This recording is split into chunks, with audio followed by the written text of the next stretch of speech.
everybody, I'm back. I know I promised to do this embossing video, so I'm going to split it up into 3 little short videos to give you an overview of how to use embossing for your mini albums and crafting projects.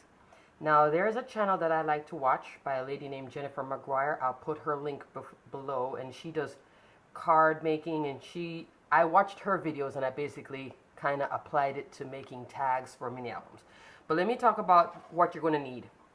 First, this product is a cutting board, and I bought it at Target, as you can see, on clearance, $13.98, and it's by the brand Epicurean, and it's heat resistant to 350 degrees.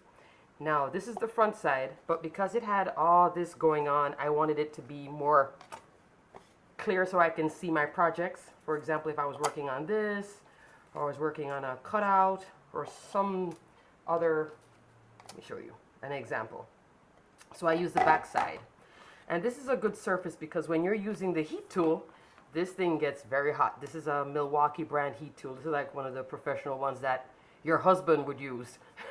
Gets very hot. Sometimes I have a tendency of over frying my project, actually. And for embossing, you're going to need some version of ink. I love this VersaMark ink.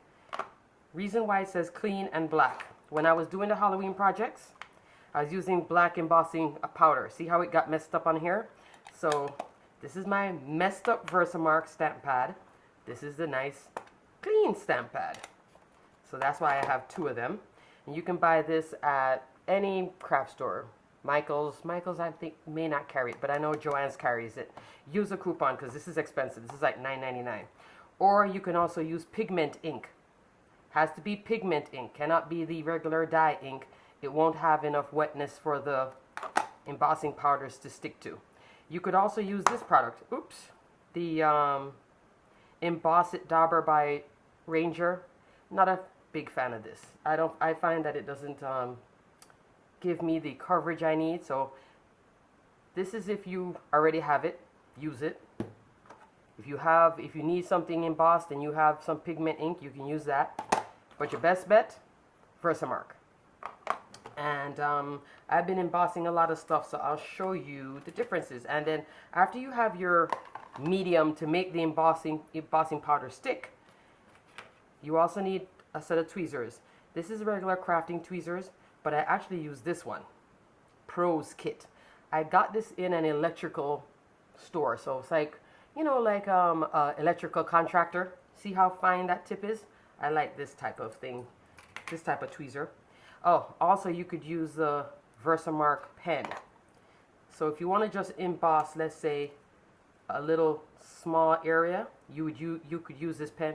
You could probably even use like a Q-tip or something with some embossing ink. It's probably the same thing. I haven't tried it though. I just embossed the whole thing and just called it a day. And lastly, you're going to need embossing powders. This is from Michael's, the Recollections embossing powder. I like the detail embossing powder. It gives you just a better overall look. I'm going to do a few examples. This is another brand by American Crafts, Zing and Wow Glitter. This is black chunky glitter, black glitter finish, Ranger, silver. This is another product too. Coming back to the mediums. Sticky embossing powder. Sticky embossing powder will turn, let's say I'm embossing this into this. With the sticky embossing powder, and I'm going to show you that when I do the Christmas version of embossing and tags. But right now, I just wanted to show you all the tools that you'll need. Alrighty?